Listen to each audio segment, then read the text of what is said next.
ओम शांति। आज 20 अक्टूबर 2023 के बाबा के अनमोल मधुर महावाक्य सुनेंगे। आज की मुरली से पहले गीत बजा है, मरना तेरी गली में, जीना तेरी गली में। बाबा कहे इसका अर्थ तो बच्चों ने अच्छी तरह समझा होगा कि जो बच्चे देह सहित सब कुछ भूल एक बाप को याद करते हैं वह मातेले बच्चे हैं।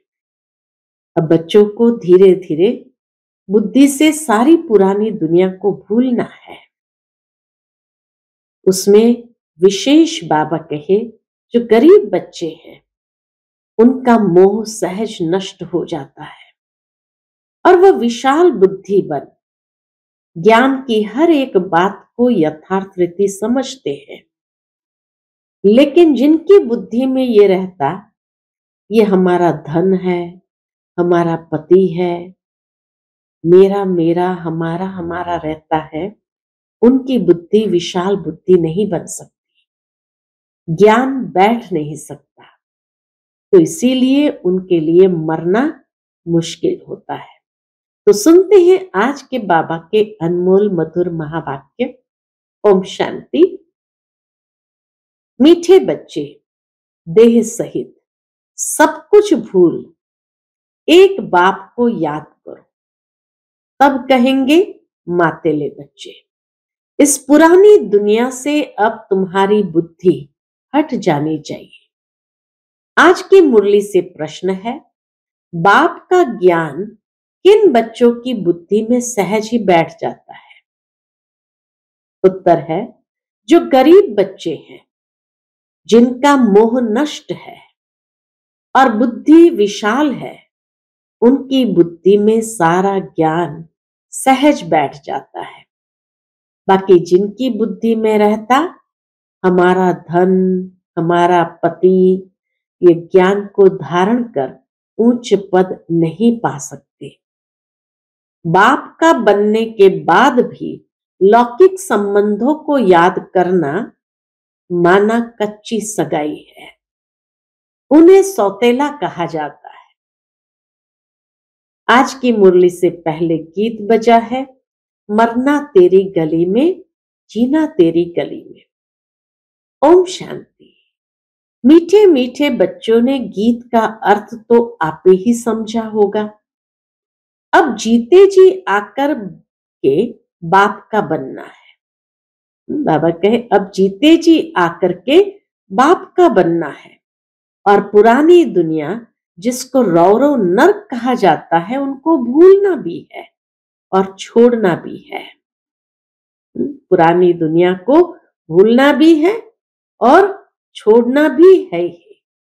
रौरव नर्क को भूल फिर स्वर्ग को याद करना है। अपने को आत्मा समझ अपने बाप को याद करना है। पुरानी दुनिया बुद्धि से हट जानी चाहिए। उनके लिए पुरुषार्थ चाहिए। यह है जन्म जन्मांतर का कर्म बंधन, एक जन्म का नहीं, जन्म जन्मांतर का कर्म बंधन है। कितने पाप किस किस के साथ किए हैं वह सब जन्म ले भोगने पड़ते हैं। बाबा कहे हर एक जन्म के पाप तो भोगने ही पड़ते हैं। तो इस कर्म बंधन की दुनिया को भूल जाना है। ये छीछी दुनिया है, पतित शरीर है ना, इससे मोह मिटाना है। पतित शरीर से मोह को मिटाना है। गरीबों का मोह सहज मिट जाता है, शाहूकारों का मुश्किल मिटता है। वह समझते हैं हम स्वर्ग में सुखी बैठे हैं, गरीब दुखी है। यूं तो सारा भारत गरीब है, फिर उनमें भी जो गरीब है वह झट उठाते हैं। जो गरीब है वो बाबा के ज्ञान को झट उठाते हैं। उन्हों के लिए ही बाप आते हैं। गरीबों को जास्ती वर्षा मिलता है। सब सेंटर्स में देखो शाहूकार कोई मुश्किल ठहर सकते हैं। स्त्रियां भी गरीब घरों की ही आती है। धनवान को तो पति से सुख मिलता है, इसलिए उनसे बुद्धि योग टूट नहीं सकता। गरीब ही अक्सर करके ज्ञान लेते हैं। बाप है ही गरीब निवास। जिस बाप को सब याद करते हैं, परंतु ड्रामा अनुसार भक्त भगवान को जानते नहीं है। याद करते परंतु जानते नहीं है। भगवान तो है ही भक्तों का रक्षक, भक्ति का फल देने वाला सदगति दाता एक बाप है। तुम बच्चे बाप द्वारा अभी ज्ञान की बातें सुन रहे हो। यह ज्ञान उन्हीं बच्चों की बुद्धि में बैठता है, इनकी बुद्धि में, जिनकी बुद्धि विशाल है, मोह नष्ट है, जिनकी बुद्धि में रहता है कि हमारा पति, हमारा धन आदि है, वह उच्च पद पा नहीं सकते। बुद्धि में हमारा हमारा या मेरा मेरा रहेगा तो बाबा कहे बाबा की याद नहीं रहेगी तो वो उच्च पद पा नहीं सकते। पद वह पाते हैं कौन? जो रचता और रचना का परिचय देते हैं। बाप को पहचानने बिगर वर्षा कैसे मिले? साजन को सिर्फ साजन कहने से फायदा नहीं हो सकता है। जाने पहचाने बिगर साजन से सगाई कैसे हो सकती है? कन्या की सगाई होती है तो उनको चित्र आदि दिखाते हैं। फलाने का बच्चा है, ये ऑक्यूपेशन है। आगे दिखलाते भी नहीं थे, शादी से पहले दिखलाते भी नहीं थे, ऐसे ही शादी करा देते थे। तो भी उनका ऑक्यूपेशन तो बताते हैं ना। यहाँ कोई कोई बच्चे अपने बाप को अथवा साजन को जानते ही नहीं है, तो सगाई कैसे हो? जब जानते ही नहीं तो सगाई कैसे हो? नंबरवार है। कईयों की कच्ची सगाई है। तो कच्ची सगाई किसकी कही? कि जो बाप के अलावा और चाचा मामा काका को भी याद करते रहते हैं। तो बाबा कहे कईयों की कच्ची सगाई है। पारलौकिक साजन को याद नहीं करते, लौकिक साजन को, लौकिक संबंधियों आदि को याद करते रहते हैं। तो गोया कच्ची सगाई है। उनको सौतेले बच्चे कहा जाता है, पक्के को मातेले बच्चे कहा जाता है। मातेले बच्चे बहुत थोड़े हैं। बाबा के मातेले बच्चे बहुत थोड़े हैं। भट्ठी में इतने पड़े, उनमें से कितने कच्चे निकल पड़े। अपने साजन को पहचानते ही नहीं। जैसे पारा हथेली पर ठहरता ही नहीं है ना, वैसे ही याद भी इतने मुश्किल है। घड़ी घड़ी भूल जाते हैं। 25-30 वर्ष वाले भी पूरा याद नहीं कर सकते।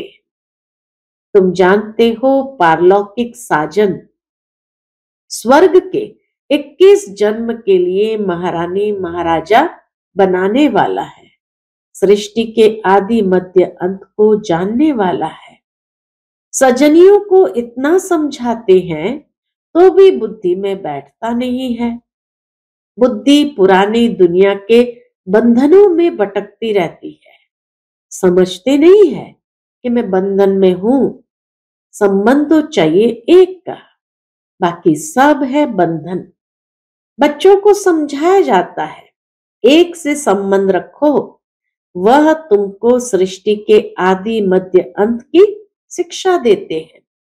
तुम जानते हो आधा कल्प है ज्ञान कांड, आधा कल्प है भक्ति कांड।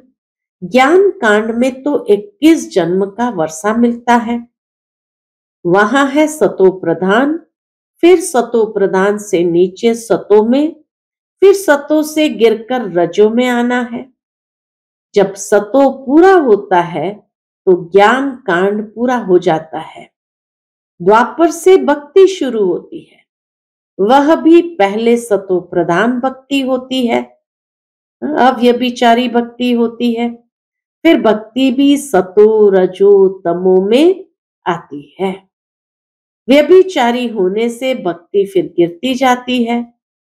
अब यह जानना और किसको समझाना तो बहुत सहज है। एक है स्वयं जानना, दूसरा है दूसरों को समझाना। बाबा कहिए तो बहुत सहज है। तुम बच्चों को रौरव नर्क से संबंध तोड़ एक से रखना चाहिए। एक बाप से संबंध रखने की प्रैक्टिस करो। बाप को याद करने से ही विकर्म विनाश होंगे। गरीब अच्छी मेहनत करते हैं तो बलिहारी गरीबों की है। बाप भी गरीबों पर बलिहार जाते हैं। शुरुआत में कितने गोप थे, कितनी माताएं थी, कितने खत्म हो गए, बाकी थोड़े रहे हैं। माताएं भी थोड़ी रही। हाँ, कोई कोई शाहूकार घर की भी रह गई, जैसे क्वीन मदर, देवी आदि। क्वीन मदर हमारी बड़ी दीदी मनमोहिनी दीदी की माता जी, उनको क्वीन मदर के नाम से जाना जाता था उस समय, क्योंकि बड़े शाहूकार घर की थी। और देवी यानी रतन मोहिनी दादी जी की माता जी, तो देवी भी बहुत ऊंचे घराने के थे। तो बाबा कहे जैसे क्वीन मदर, देवी आदि, अब तुम्हें मूल बात समझानी है कि जिस भगवान को सब याद करते हैं उसका परिचय क्या है। पतित पावन बाप जो राजयोग सिखलाकर नर से नारायण बनाते हैं, उनको नहीं जानेंगे तो तुम पाप करते रहेंगे, बाप को गाली देते रहेंगे। सम्मेलन तो बहुत होते रहते हैं, वहां पर समझाने वाले बड़े तीखे चाहिए। समझाना चाहिए तुम वेदों की महिमा समझते हो, परंतु इससे कोई फायदा तो होता नहीं। फायदा तो एक बाप से ही होता है जिसको हम जानते हैं, तुम नहीं जानते हो। आओ तो हम आपको समझाएं। बाप को पहचाने बिना वर्षा कैसे मिलेगा। बाप का वर्षा है मुक्ति, जीवन मुक्ति, गति सदगति। ये अक्षर सुनाते ही बाप है। तुम बच्चों को याद रखना चाहिए और कोई चीज से फायदा नहीं। बाप को और रचना के आदि मध्य अंत को जानना है। इसमें भी आधा कल्प है भक्ति कांड, आधा कल्प है सदगति ज्ञान कांड। बल सम्मेलन करते हैं परंतु खुद ही मूंझे हुए हैं, समझते कुछ भी नहीं है। तुम्हें सबको बाप का परिचय देना है। जब बहुतों को परिचय मिल जाएगा तब कहेंगे कमाल है। यह तो सारे सृष्टि के आदि मध्य अंत का राज चित्रों सहित बतलाते हैं। माताओं को बड़ा नशा रहना चाहिए। पुरुष मदद करने के लिए तैयार है, डायरेक्शन बाप देते हैं, करना कन्याओं माताओं को है। आजकल कन्याओं माताओं की महिमा जास्ती है। गवर्नर, प्राइम मिनिस्टर भी माताएं बनती है। एक तरफ है वह माताएं, दूसरे तरफ हो तुम पांडवों की माताएं। उन्हों की उछल जास्ती है क्योंकि उनका राज्य है। तुमको तो 3 पैर पृथ्वी के भी नहीं मिलते हैं। बाप तुम बच्चों को अनेक राज समझाते रहते हैं। तुम अभी स्वर्ग का वर्षा पाते हो। साजन तुमको श्रृंगारते हैं, महारानी बना देते हैं। ऐसे साजन से बुद्धि योग न रखना, यह तो बड़ी भारी भूल है। बच्चों को समझाते तो बहुत है, तुम सिर्फ ज्ञान और भक्ति का कॉन्ट्रास्ट बताओ। भारत में ही गाया हुआ है, दुख में सिमरण सब करे, सुख में करे न कोई।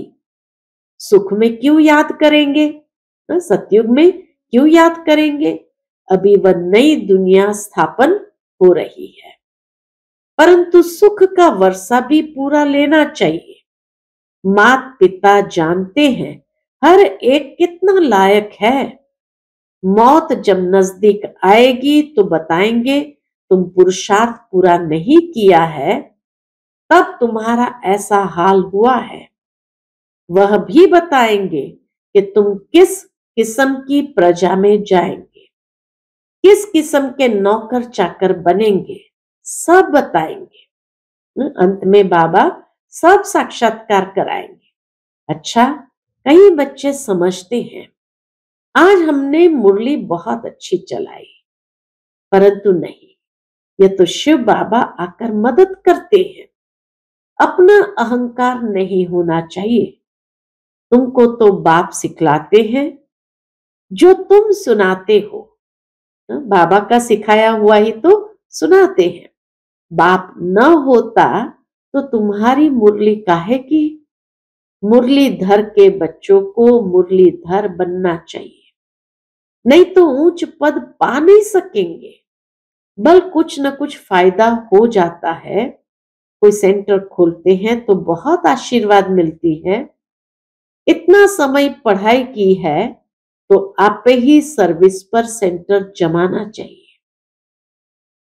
खुद सीखते हैं तो क्या औरों को नहीं सिखला सकते? ब्रह्मा कुमारी की मांगनी करते हैं तो बाबा समझ जाते हैं शायद खुद में इतना ज्ञान नहीं है। बाकी यहां आकर क्या करते हैं? बाबा तो समझाते हैं, बादल आए, रिफ्रेश होकर जाए, वर्षा बरसाए, नहीं तो पद कैसे पाएंगे?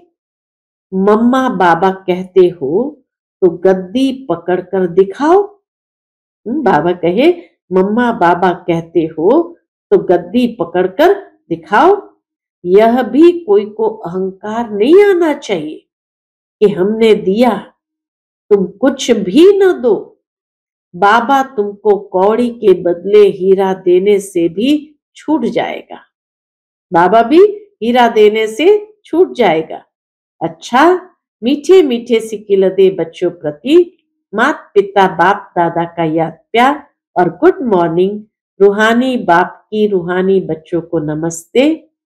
हम सभी रूहानी बच्चों की रूहानी माता पिता बाप दादा को याद प्यार, गुड मॉर्निंग और नमस्ते। नमस्ते। शुक्रिया बाबा, शुक्रिया। आज की मुरली से धारणा के लिए मुख्य सार है। पहली पॉइंट, एक के साथ सर्व संबंध रख। बुद्धि योग अनेक बंधनों से निकाल लेना है। एक के साथ पक्की सगाई करनी है। बुद्धि योग भटकाना नहीं है। दूसरी पॉइंट, बाप समान मुरलीधर बनना है। मैंने अच्छी मुरली चलाई, इस अहंकार में नहीं आना है। बादल भरकर वर्षा करनी है। पढ़ाई की है तो सेंटर जमाना है। आज का बाप दादा का मधुर वरदान हम बच्चों के प्रति है, बाप को सामने रख ईर्ष्या रूपी पाप से बचने वाले विशेष आत्मा भव। बाप को सामने रख ईर्ष्या रूपी पाप से बचने वाले विशेष आत्मा भव। ब्राह्मण आत्माओं में हम शरीक होने के कारण ईर्ष्या उत्पन्न होती है। ईर्ष्या के कारण संस्कारों का टक्कर होता है। लेकिन इसमें विशेष सोचो कि यदि हम शरीक किसी विशेष कार्य के निमित्त बना है तो उनको निमित्त बनाने वाला कौन? बाप को सामने लाओ तो ईर्ष्या रूपी माया भाग जाएगी। अगर किसी की बात आपको अच्छी नहीं लगती है तो शुभ भावना से ऊपर दो, शुभ भावना के साथ ऊपर सुनाओ, ईर्ष्यावश नहीं। आपस में रेस करो, रीस नहीं, तो विशेष आत्मा बन जाएंगे। आज का स्लोगन है, बाप को अपना साथी बनाकर माया के खेल को साक्षी हो देखते चलो। बाप को अपना साथी बनाकर माया के खेल को साक्षी हो देखते चलो। अच्छा, फिर मातेश्वरी जी के मधुर महावाक्य सुनेंगे। मुरली का टाइटल है, अपना असली लक्ष्य क्या है। मम्मा ने इसी विषय पर बात बताई है। पहले पहले ये जानना जरूरी है कि अपना असली लक्ष्य क्या है, वो भी अच्छी तरह से बुद्धि में धारण करना है। तभी पूर्ण रीति से उस लक्ष्य में उपस्थित हो सकेंगे।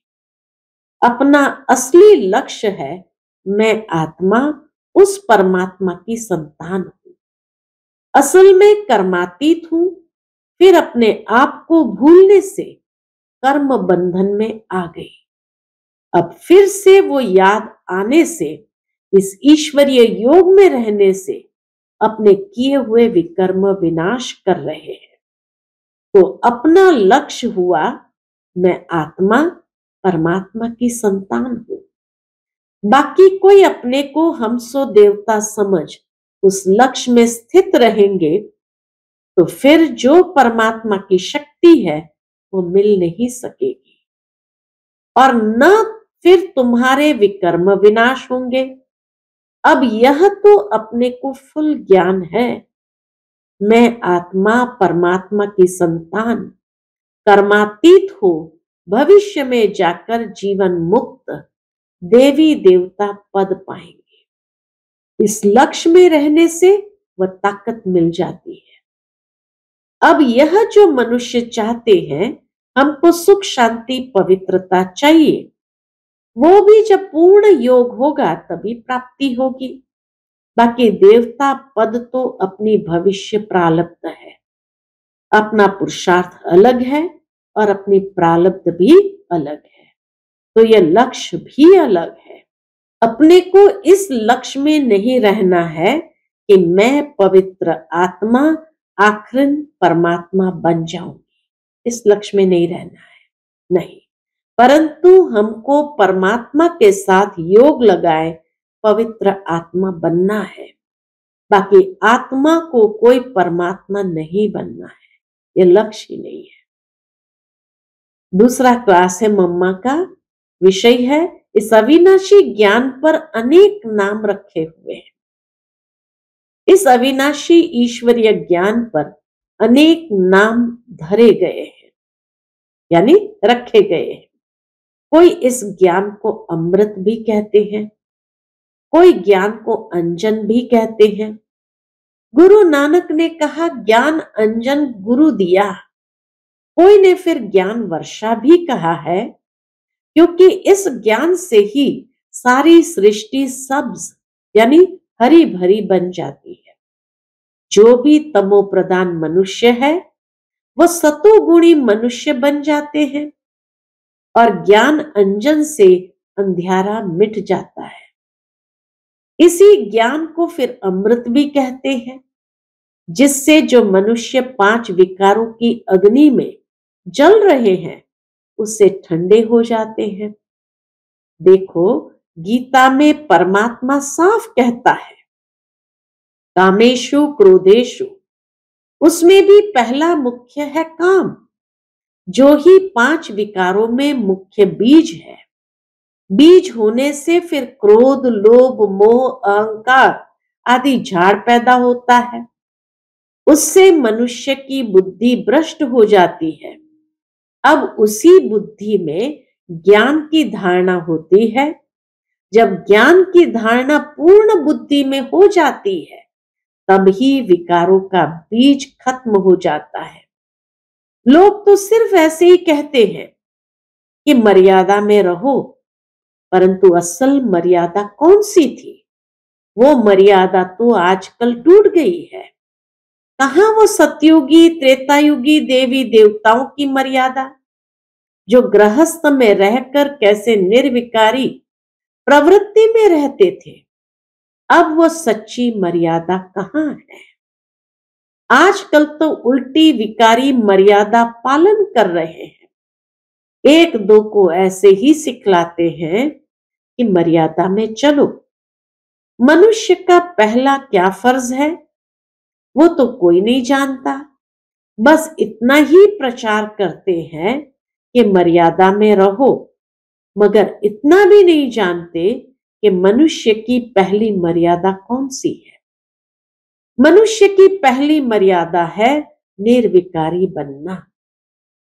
अगर कोई से ऐसा पूछा जाए तुम इस मर्यादा में रहते हो, तो कह देते हैं आजकल इस कलयुगी सृष्टि में निर्विकारी होने की हिम्मत नहीं है। अब मुख से कहना कि मर्यादा में रहो, निर्विकारी बनो, इससे तो कोई निर्विकारी बन नहीं सकता। निर्विकारी बनने के लिए पहले इस ज्ञान तलवार से इन 5 विकारों के बीज को खत्म करना है, तब ही विकर्म भस्म हो सकेंगे। अच्छा, ओम शांति।